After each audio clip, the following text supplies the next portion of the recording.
Hello, welcome to another episode of the Dark Side of Crestone, Colorado, the Baca Grande Property Owners Association. How to solve the problem. Number one, define the problem. Over the past 3 years, over $2 million has been spent on legal fees to A, pursue certain individuals as a result of a personal vendetta and malicious grudges, B, to try to get unpaying property owners to pay up, and C, to try to get certain individuals into compliance, while at times ignoring the homeowners' sincere efforts to come into compliance, and also allowing others to linger in trashy and unfinished homes. This excessive and unrestrained spending has not benefited the community, nor resulted in increased collections, and has now bankrupted the organization. The solution would be to dissolve the corporation or increase the fees again. Number one, change management. If the current management has not been able to improve or solve the problem, ask them to step down, resign, or terminate them. Dismiss those that have perpetrated the problem. The same mindset that is causing and defending the malfunctioning of an organization can never fix it. The current manager, Connie Estrada, has been with the organization for over 5 years and is responsible for most of the wasteful spending and fraudulent lawsuits that have been perpetrated against many residents. Former President Steve Dawsonback moved to South Carolina as the arson investigation revealed possible collusion by members of the Baca Grande POA. Ed Sabarbaro has been intensely involved with the Baca Grande POA for the past 3 years and has been aware of the misbehavior, the misspending, and the unethical behavior. At this point, he should resign.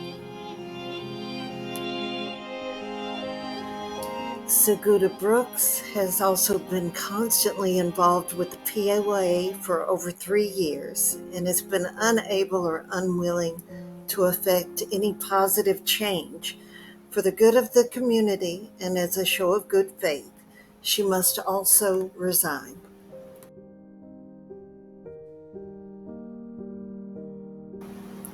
Kathleen Kennedy has knowingly participated in malicious behavior and perjury. For the good of the community and as a show of good faith, she must resign. The same can be said for Joe Buckley. And others continue to defend and support this broken system.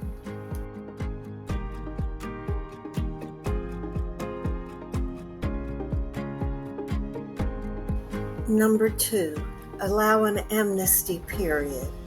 Form a permanent mediation committee with individuals willing to problem solve and resolve conflict before taking legal action. Announce to property owners whose accounts are in arrears an amnesty period is being offered. Members or a member of the mediation committee will negotiate a payment system with the homeowner to bring them current and compliant, get any agreement in writing, and set up bank drafts when possible. This committee will address all outstanding issues utilizing a one-on-one negotiation technique and the conflict resolution tools outlined in this video.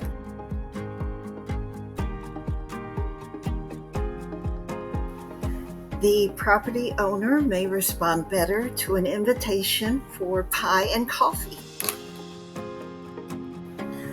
Some may respond to an invitation to a beer and a smoke. and others may prefer to share a smoke of another kind.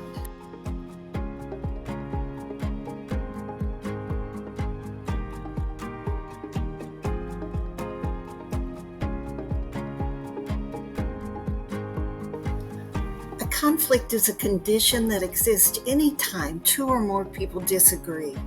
Interpersonal conflict is unavoidable, but we can learn to manage it. General perceptions of conflict as negative: anger, hostility, tension, anxiety, violence. There are potential productive outcomes of conflict: clarifying, learning, helpful, inclusive, caring. Conflict is a natural phenomenon, neither inherently good or bad, but there may be positive or negative outcomes. Managing conflict in a dysfunctional way is a learned behavior and can be changed.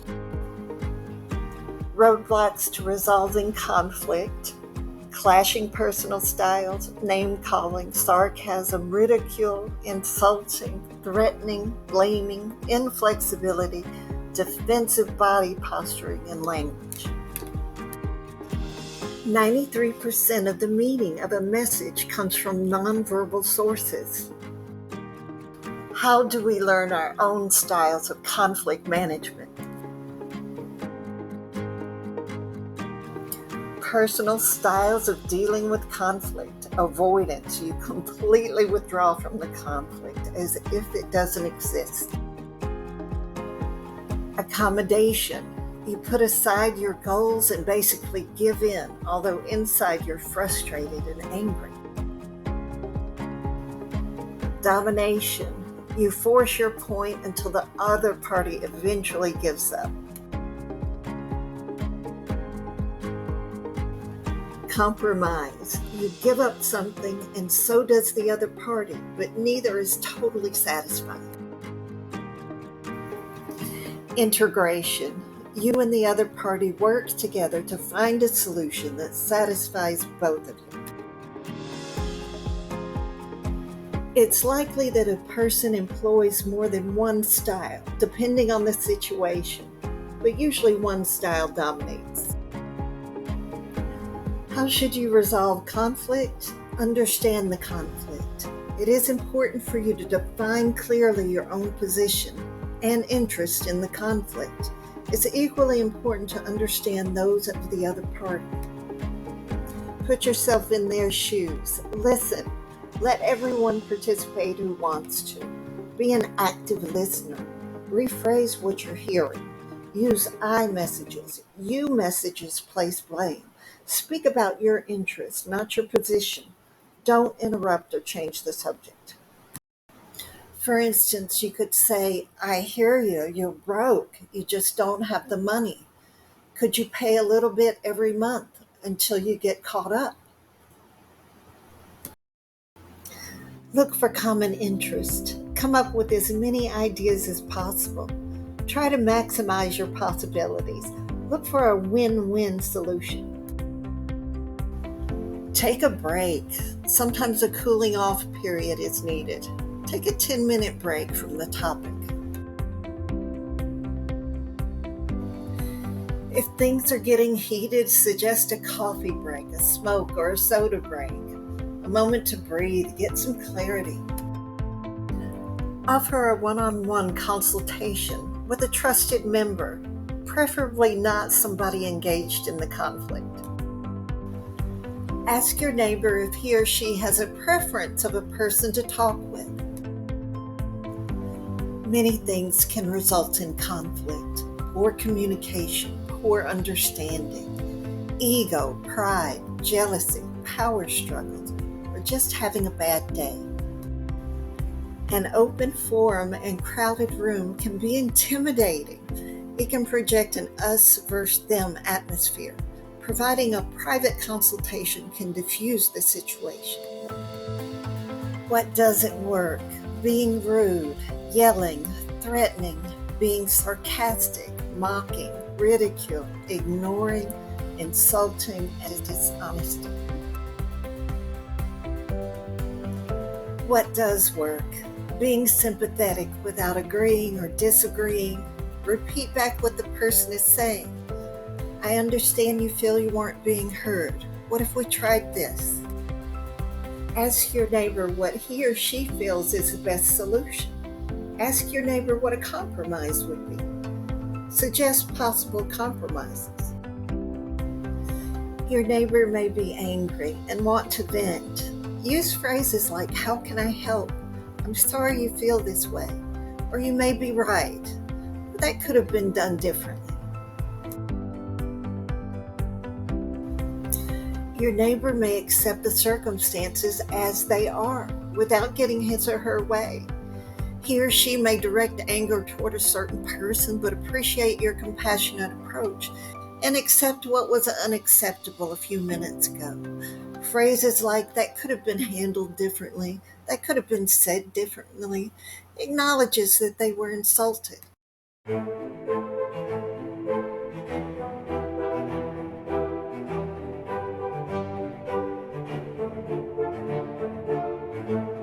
Review your brainstorm ideas. Set a time when you'll decide which idea is the best. The goal is to use both sides' skills and resources to get the best results for everyone. Which resolution gives both sides the most? If a person is talking too long or on a rant, try this. "Excuse me, I'm sorry to interrupt. I appreciate what you're saying. Unfortunately, we are pressed for time and others need a chance to share. I ask that you summarize everything and come to a stopping point. So please go ahead, finish your thoughts. Thank you." Repeat as needed. "Excuse me, I'm sorry to interrupt again. I appreciate what you're saying. Unfortunately, others need a chance to share. Please find a stopping point. Thank you." Remember these phrases. Good job. Good idea. Thank you. How can I help? You may be right.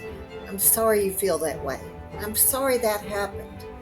How can we resolve this? How can we compromise? That could have been said or done differently. If you return to the meeting, consider sitting with your neighbor or in a neutral position. Let him or her feel they have an ally, an advocate. Get it in writing. Have everyone sign. Congratulations, you just resolved a conflict. For unsightly homes, consider these solutions. Rocky Mountain junipers grow plenty in the area of Crestone, Colorado. These would provide perfect privacy hedges. Perhaps solicit the help of some arborist-minded volunteers in the community to nurture, grow, transplant these beautiful hedges. For problem dogs or pets, help provide and implement an invisible pet fence, possibly negotiate a payment system, and volunteer to help set up the device.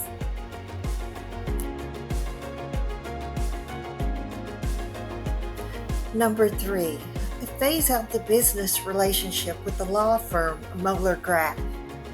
An audit of these past 4 years' legal fees needs to be reviewed. Law firms enter their charges into a system called Cosmolex. This helps archive the validity of the charges.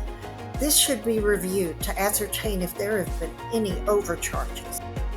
2021 spending shows legal and liability insurance at $520,000. Collection expense at $640,000. A total operating budget of $1.9 million, with total legal spending at $1.2 million. And a collection income of $180,000.